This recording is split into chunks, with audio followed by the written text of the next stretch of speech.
Shalom saudara-saudara semuanya. Dalam keadaan sehat walafiat, hadir ibadah pagi hari ini Bapak Ibu saudara semuanya. Puji Tuhan. Kita selalu bersyukur bila sampai hari ini dikaruniai berkah yang namanya kesehatan dan keselamatan. Demikian pula kita melewati hari ke hari tanpa kita hitung pun akhirnya berada di penghujung tahun 2022. Sudah memasuki minggu Advent yang kedua, yang tidak lama lagi kita akan masuk ke masa Natal. Pengharapan apa yang kita bangun sepanjang kehidupan ini kita jalani? Pengharapan bagi seluruh ciptaan menjadi judul renungan minggu Advent kedua, di mana ini menggugah saudara dan saya supaya tidak lewat begitu saja hari-hari di tahun 2022 yang sudah kita jalani. Tetapi setidaknya masih ada beberapa minggu yang akan kita lalui sampai pada akhir tahun 2022 ini. Kita diingatkan bahwa saudara bekerja, saudara beraktivitas, saudara melakukan usaha apapun sepanjang tahun 2022 yang sudah hari-harinya kita jalani, sebagian besar itu digerakkan oleh satu kekuatan yang namanya pengharapan. Punya pengharapan apa di tahun ini? Itulah yang sesungguhnya menjadi penggerak pikiran, hati, sikap, usaha saudara. Kalau ada yang hadir hari ini adalah mahasiswa ataupun siswa-siswi yang sedang sekolah sepanjang tahun 2022, sadar atau tidak, aktivitas saudara setahun yang saudara pakai, hari-hari yang saudara lewati, itu digerakkan oleh pengharapan saudara akan tanggung jawab saudara sebagai siswa, mahasiswa selama saudara menjalani kehidupan setahun. Dihitung di persentase, aktivitas saudara mencerminkan apa yang sedang saudara harapkan. Jika saudara berdiri sebagai pasangan keluarga, suami istri yang dipercaya Tuhan mengelola rumah tangga, saudara punya tanggung jawab bagi putra dan putri saudara. Mau tidak mau, ketika saudara menoleh hari-hari yang sudah saudara lewati sepanjang 2022 sampai menuju ke bulan akhir ini, yang saudara kerjakan, yang saudara pikirkan, yang saudara hadapi, itu adalah wujud dan cermin dari apa yang sedang saudara harapkan. Misalkan saja ada keluarga yang sedang menata untuk mengentaskan putra-putrinya menuju pernikahan. Misalkan di awal tahun 2022 dia menata akan menikahkan anaknya di bulan Oktober, bulan Agustus, atau bulan Juli pertengahan tahun yang lalu. Itu 80% waktu, hari hampir dihabiskan untuk menjawab apa yang menjadi pengharapan orang tua tersebut, mengentaskan putra-putrinya ke dalam pernikahan. Leres napa leres Bapak Ibu? Pertanyaannya sekarang, saya balik, apa yang saudara kerjakan selama ini? Sampai dengan mau habis waktu 2022 ini, apa yang menghabiskan pikiran tenaga saudara? Dari yang saudara habiskan, itulah pengharapan saudara. Tentu tidak perlu cerita satu dengan yang lain ini ya. Kalau ada yang habisnya itu di depan game, hidup saudara hanya ingin menjadi orang yang hidup dalam bayang-bayang seorang seorang pemenang, seorang, kalau itu gamenya adalah motor cross ya, saudara ingin menjadi seorang rider yang hebat, tapi hanya dalam bayang-bayang. Berapa waktu, berapa energi, berapa uang, itu yang akan menjadi jawaban pengharapan saudara ada di mana selama hampir 1 tahun ini saudara lakukan. Kalau saudara hidup selama 1 tahun 360 sekian hari ya, berapa ribu jam yang saudara lewati itu, persentase hari-hari dan jam yang saudara pakai adalah untuk mengerjakan sesuatu yang sama, itulah gambaran yang sedang menjadi harapan saudara. Berikutnya, setelah saudara membobot dalam permenungan pribadi, Oh ya, setahun iki sing paling akeh menyita pikiranku, menyita biaya hidupku, menyita energiku, menyita perhatianku, menyita waktuku. Kok hanya berupa seperti ini? Ya, misalkan tadi saya contohkan game. Memberi makna apa game ini bagi hidup pribadi saudara? Itu pertanyaan Quo-Vadis untuk pribadi. Memberi makna apa untuk kalau Anda seorang anak selama menghabiskan waktu, uang, ya tenaga saya untuk game, itu memberi sumbangsih positif apa kepada orang tuaku? Apakah orang tuaku menjadi begitu happy ketika aku bisa menjadi the number one dalam permainan game saya? Saya enggak apa ya, permainan-permainan game itu namanya apa saja. Sama sekali tidak menyentuh saya ya. Kebetulan serumah enggak ada yang suka game juga sehingga saya tidak terlalu tahu. Mungkin juga ada yang habis untuk media sosial, ibu-ibu dan kaum wanita. Ya belanja tidak sadar tanpa harus naik angkot, tanpa harus naik taksi, tapi saudara sedang pergi keluar masuk dari satu toko online ke toko online yang lainnya. Nggih napa nggih? Waduh gelo aku kok jawab nggih kabeh. Berapa jam Bapak melakukan enggak ya? Ya, mungkin Bapak juga melihat ya. Mungkin melihat apa hobi bapak-bapak di sini. Lewat Tokopedia, wah nama merek itu ya. Lewat apa saja saudara keluar masuk. Ya. Ini bukan persoalan salah, benar, dosa, kudus atau dosa. Tetapi kita sedang bicara apa yang saudara pakai habis selama tahun 2022.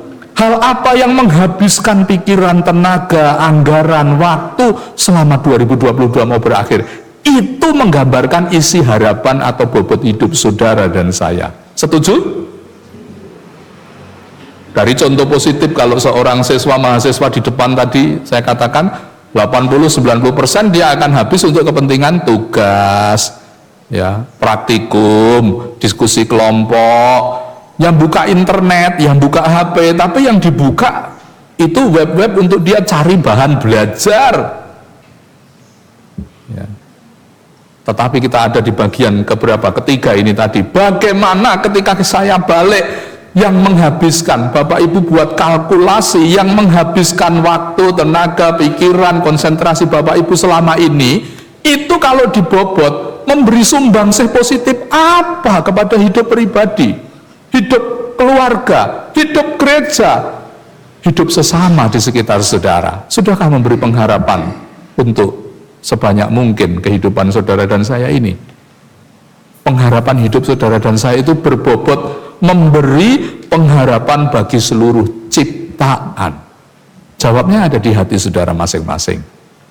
Dan ketika saudara menemukan bahwa ternyata yang saudara lakukan menghabiskan energi, pikiran, tenaga, ya. Beberapa minggu lalu saya menerima kesempatan untuk pelayanan ke Kalimantan. Itu kedatangan saya kedua setelah Desember 2019 saya menerima undangan untuk memimpin Natal PKKJ Paguyuban Pasamuan Kristen Jawa yang ada di Kalimantan, para perantau Kristen yang berasal dari Jawa.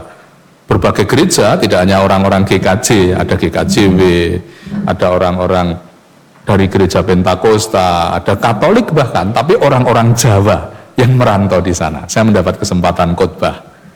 Ya, yang memperantarai salah seorang alumni dari GKJ Klaten ini, itu kakak kandungnya Pak Murti Dewanto, ya. Jadi Piyayim Bareng sini, asli Piyayim Bareng sini, namanya Bapak Hadi Esworo.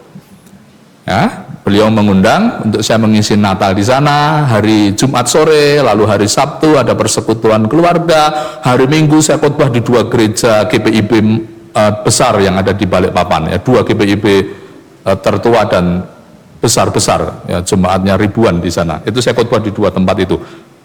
Ketika saya nginep setelah tugas saya selesai, ya, dari hari saya datang itu saya sudah bertanya sama Tuhan, Tuhan, saya ini cah desa, ya toh. Omah saya saat ini di kota kecil Klaten.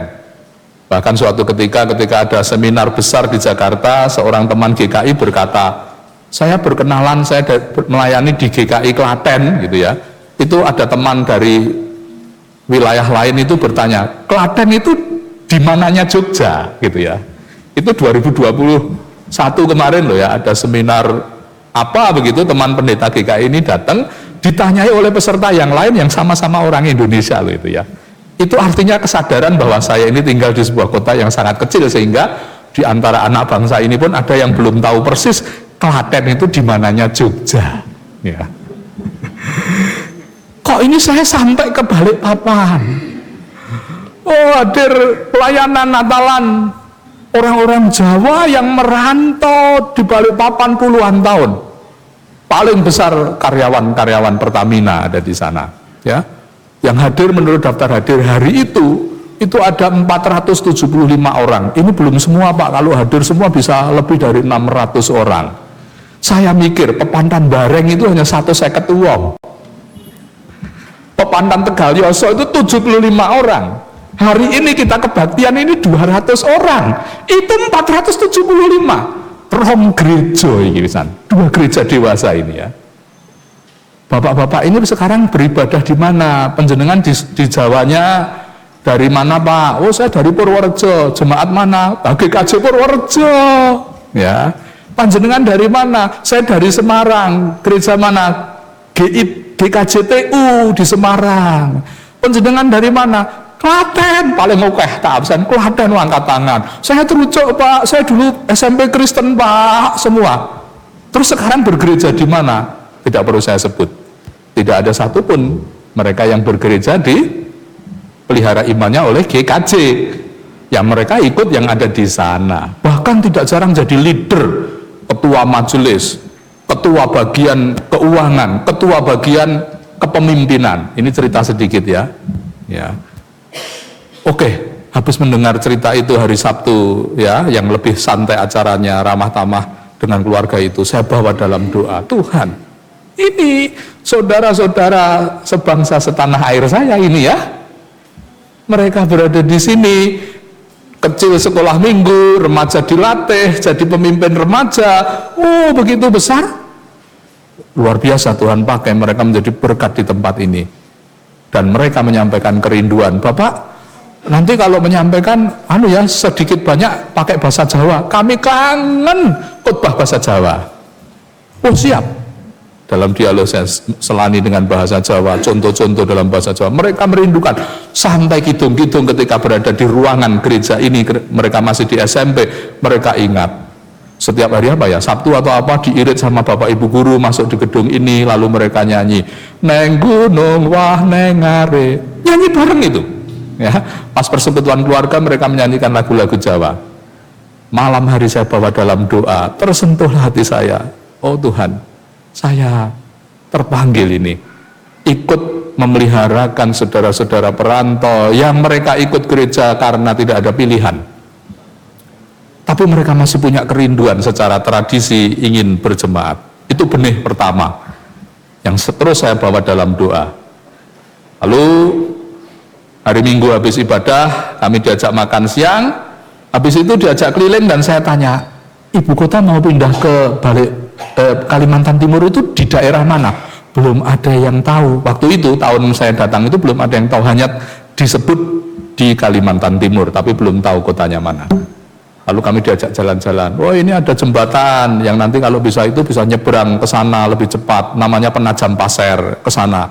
Itu kota-kota, itu kecamatan tapi akan prospektif Pak di sana dan sebagainya. Belum tahu ibu kotanya di mana. Ini tol yang menuju ke Samarinda, ini nanti bisa nyambung kemana-mana Pak, tapi baru sampai Balikpapan Samarinda.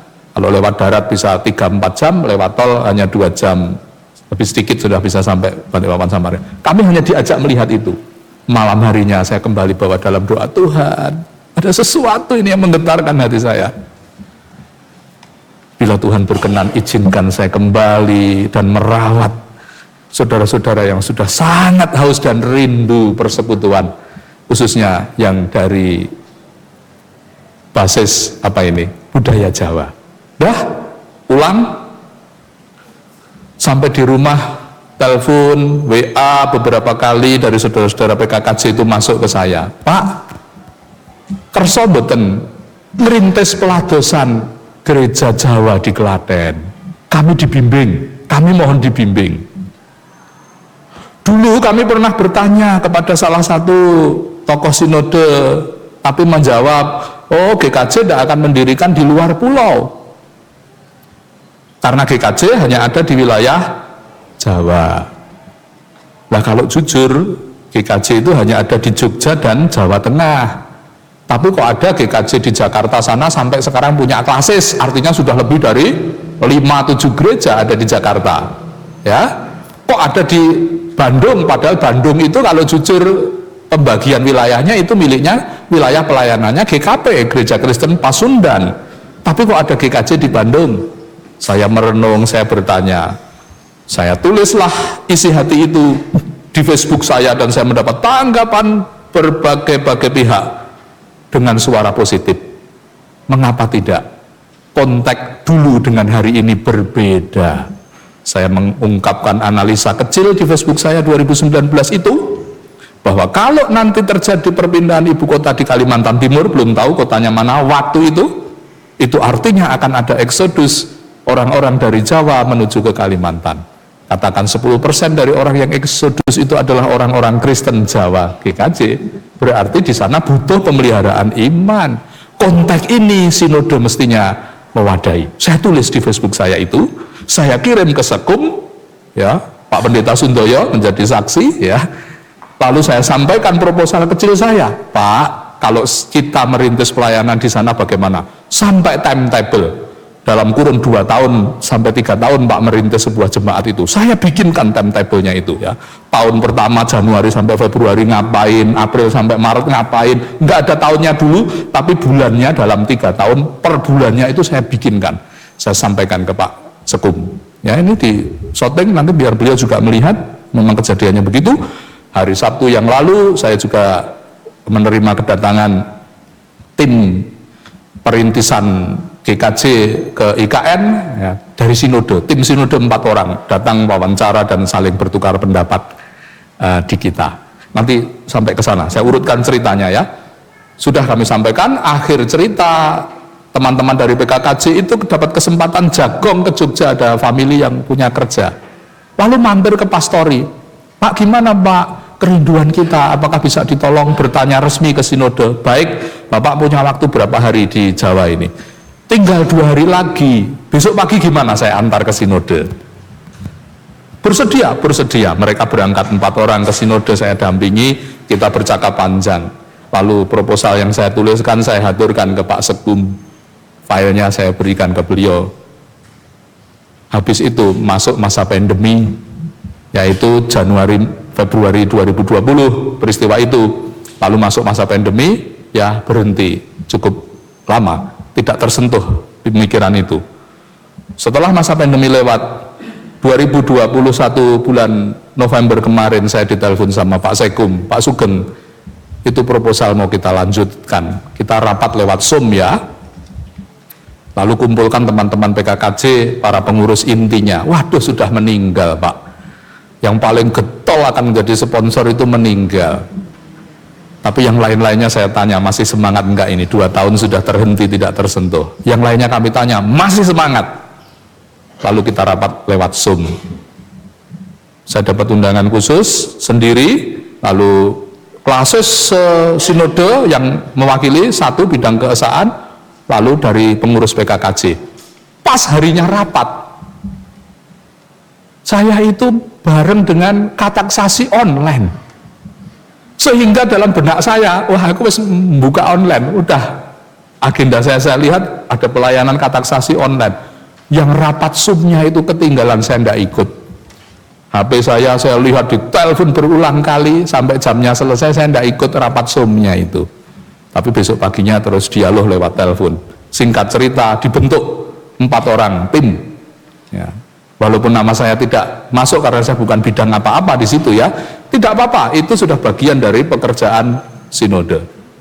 Sampai akhirnya tim itu sudah berangkat akhir bulan lalu, tim sinode untuk menjajaki akan mendirikan pelayanan gereja di IKN. Ya, saya senang, tidak harus tangan kita, tidak harus GKJ Klaten yang buka pepantan di sana, ya. Tapi seandainya GKJ Klaten disampiri untuk mengerjakan itu, Bapak Ibu sebagai jemaat, kira-kira Bapak Ibu setuju atau menganggap itu sebagai sesuatu yang ngoyoworo? Bapak Ibu setuju atau ngoyoworo?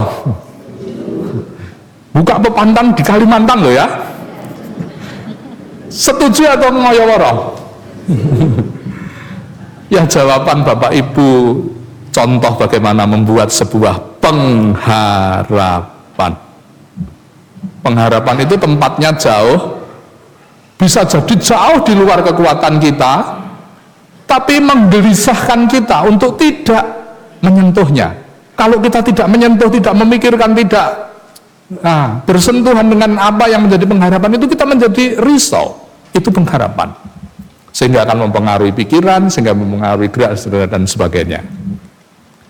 Dan puji Tuhan, kesempatan kedua saya peroleh pergi ke sana, ke IKN, setelah tahu titik nolnya, setelah tahu kota kecamatan yang dipilih, juga jadi doa saya di sini. Kemarin belum tahu Tuhan letak IKN-nya, sekarang sudah ada. Masa saya hanya diberi gambaran samar-samar, tidak boleh menyentuh tanah di mana IKN itu akan berdiri. Saya minta Tuhan beri aku kesempatan sekali lagi berdoa di sana.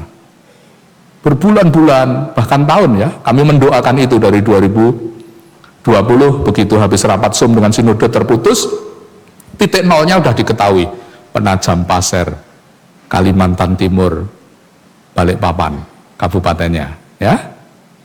Lalu saya berdoa, dapat juga kesempatan itu. Saya sedang pelayanan ke Solo, ada forum FGB ya, Full Gospel Businessman, para businessman itu sedang ada fellowship persekutuan, saya diundang untuk menjadi pembicara di situ.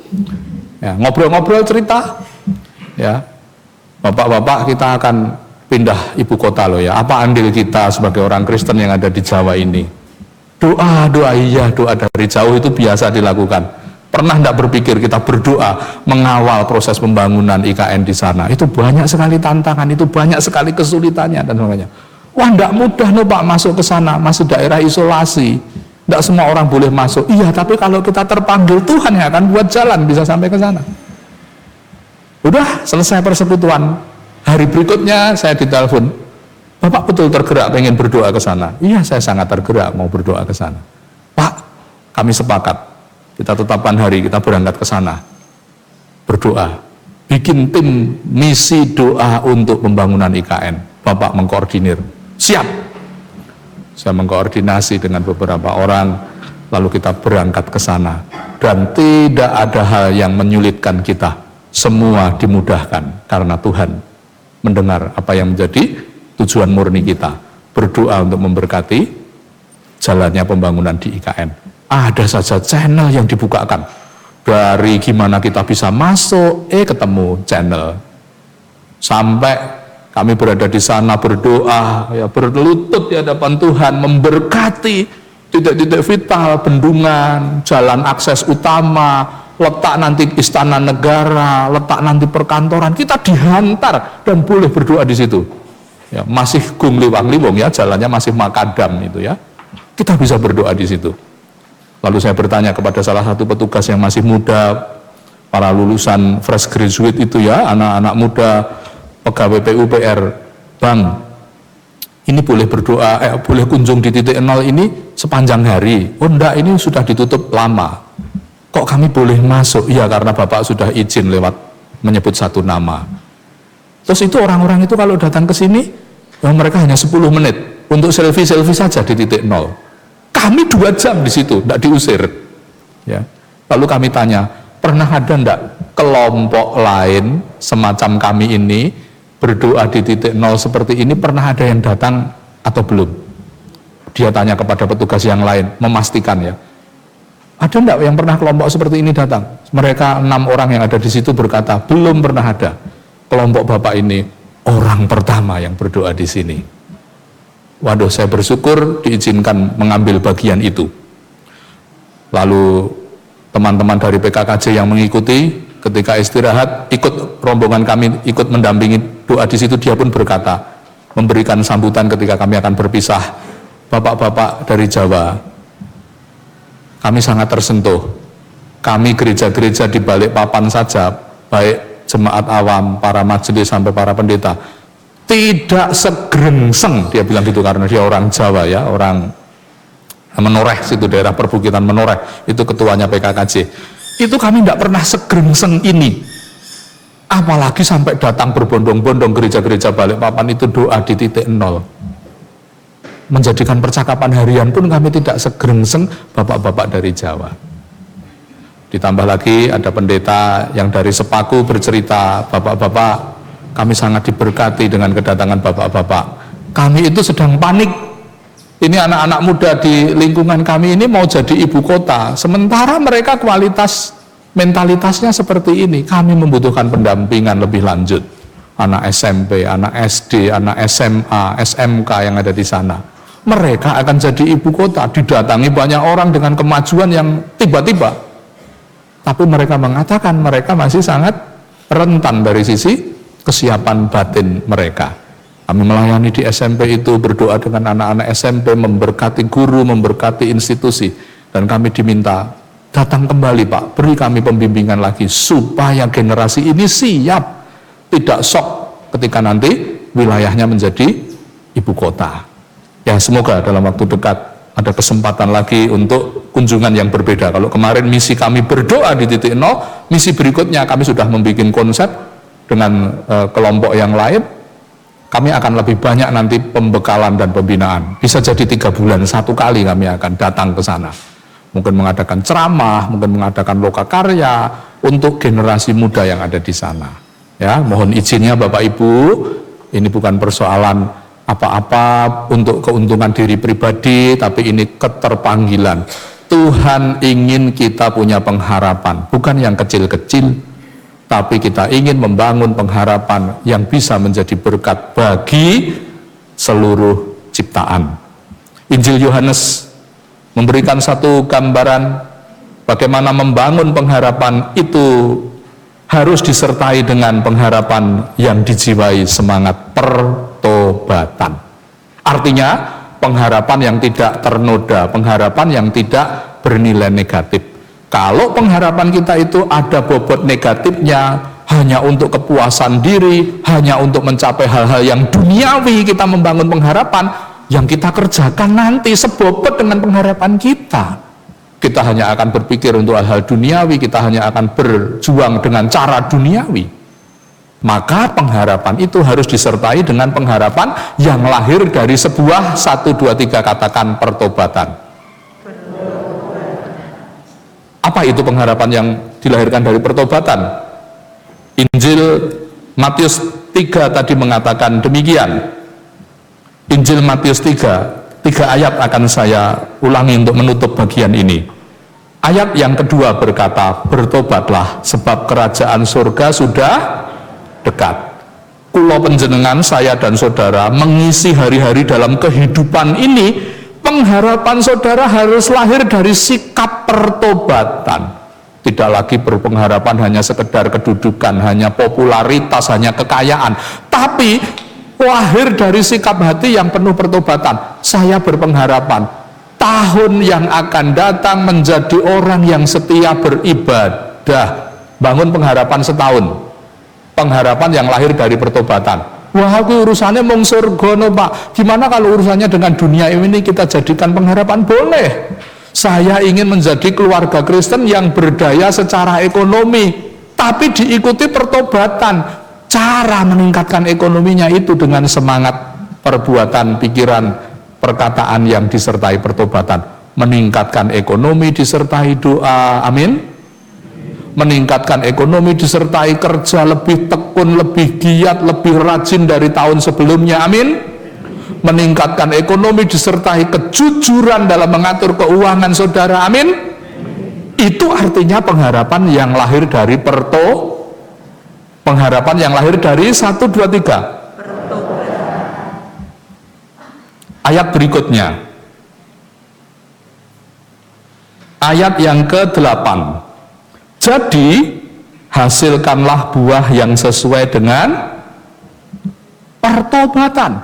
Setelah membangun pengharapan, tidak urusan surgawi, bisa urusan hal-hal yang berkaitan dengan duniawi, tapi mengerjakannya dengan nilai-nilai pertobatan, nilai-nilai surgawi pertobatan itu. Tidak ada kecurangan, tidak ada kemalasan, tidak ada persaingan yang isinya sikut dan jegal dalam mengusahakan ekonomi tadi loh, saya contohkan. Bisa pengharapannya macam-macam. Silahkan bangun pengharapan. Tapi harus dengan sikap pertobatan. Ya. Yang kedua, bukan hanya jadi pengharapan, tapi harus jadi buah nyata.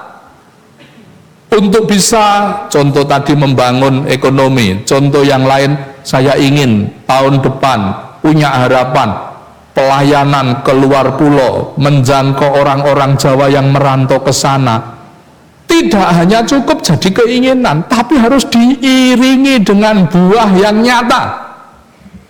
Mulai mendoakan, membangun komunikasi yang baik, menjaga tujuan dan motivasi murni, tidak untuk memuji diri, tidak untuk keagungan, tidak untuk kepentingan-kepentingan yang sifatnya menguntungkan sepihak, merugikan pihak yang lain. Lalu buah pertobatannya diwujudkan, buah dari pengharapan yang ada pertobatan itu diwujudkan. Ya, mulai mengadakan rapat-rapat, kajian-kajian, sehingga gereja energinya tersalurkan dengan baik dan benar. Tidak hanya menjadi gereja umurnya 1 abad sing dirembuk ora luwih saka panitia Paskah, panitia Natal, panitia Paskah, panitia Natal. Setiap tahun panitia Paskah, panitia Natal. Sampai berabad-abad panitia Paskah, panitia Natal. Dan di setiap rapat menyisakan konflik, menyisakan gesekan, menyisakan sakit hati, menyisakan ketidakpuasan. Sembuh, berhenti, selesai, akhiri. Setuju? Kita mulai menjadi gereja yang punya pikiran misi, pergi menjangkau, pergi memberkati, pergi menyalurkan hal-hal yang bernilai pengharapan untuk seluruh ciptaan. Hasilkan buah pertobatan. Yang terakhir, kalau kita itu menggunakan pikiran, tenaga, waktu habis, bukan sesuatu pengharapan yang berguna untuk seluruh ciptaan, pengharapan yang lahir dari sebuah pertobatan, saudara dan saya seperti orang yang menghabiskan waktu untuk menjadi pemain game. Saudara dan saya menjadi orang yang habis untuk bermain media sosial, untuk menjadi juru belanja. Tidak pergi naik taksi lagi, kalau belanja cukup ada di tangan dan jempol saudara. Kalau itu menghabiskan waktu, tenaga, bahkan dana saudara, nasib kita membangun pengharapan yang tidak lahir dari pertobatan, nasib kita ada di ayat 11 dan 12 bagian terakhir. Aku membaptis kamu dengan air sebagai tanda pertobatan, tetapi ia yang datang kemudian daripadaku lebih berkuasa daripadaku, dan aku tidak layak melepas kasutnya. Ia akan membaptiskan kamu dengan Roh Kudus dan dengan api. Apa ini kaitannya? Ayat 12 menjelaskan, siapa yang membangun kehidupannya dengan pengharapan palsu, dengan pengharapan yang tidak lahir dari pertobatan, dengan pengharapan yang dorongannya itu keinginan duniawi belaka, api, selain punya Roh Kudus, kita itu juga diuji dengan api. Nah, api itu akan bekerja seperti apa? Ayat 12. Alat penampi sudah di tangannya, di tangan yang akan menghakimi, yang akan menyaring kehidupan saudara itu, yaitu Sang Kristus Yesus. Alat penampi sudah di tangannya. Ia akan membersihkan tempat pengirikannya dan mengumpulkan gandumnya ke dalam lumbung. Tetapi debu jerami itu akan dibakarnya dalam api yang tidak terpadamkan. Kalau hidup saudara setahun isinya adalah habis untuk game, habis untuk shopping online, bermedia sosial, ya, hal-hal yang seperti itu, nanti ketika teruji dengan api, dia tidak menjadi gandum yang dimasukkan ke dalam lumbung hidup saudara, tetapi hidup saudara banyak membawa sampah-sampah atau remah-remah yang tidak berarti, sehingga harus terbakar oleh api yang memurnikan hidup saudara. Jangan menunggu dimurnikan dengan api. Mari jadilah berkas-berkas gandum yang bernas, sehingga tidak perlu harus jatuh ke dalam api pemurnian Tuhan. Semoga semua membangun pengharapan yang berawal dari pertobatan sehingga menjadi pengharapan yang berguna bagi seluruh kehidupan. Tuhan Yesus memberkati kita semua. Amin. Masuk ke dalam saat hening.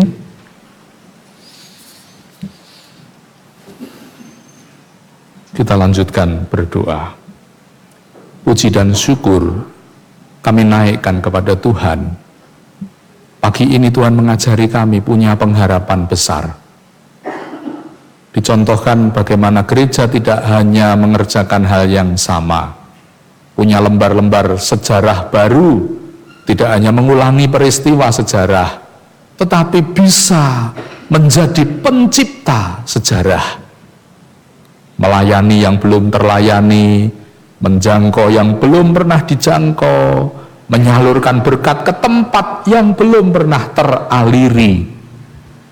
Supaya dengan demikian gereja tidak terkungkung pada satu ruangan, satu generasi ke generasi yang lain, mengkisahkan hal yang sama, tapi boleh menjadi generasi yang selalu membawa suasana baru dalam kehidupan pelayanan. Demikian pula berbicara kepada pribadi, jangan sampai kami tanpa menyadari sedang hidup memenuhi pengharapan sia-sia, menghabiskan hari-hari kami, jam-jam kami, energi kami, uang kami, pikiran kami, ternyata kami sedang mengejar sesuatu yang sia-sia, yang akan menjadi remah-remah, ranting-ranting kering, sampah yang akan diuji dengan api Tuhan.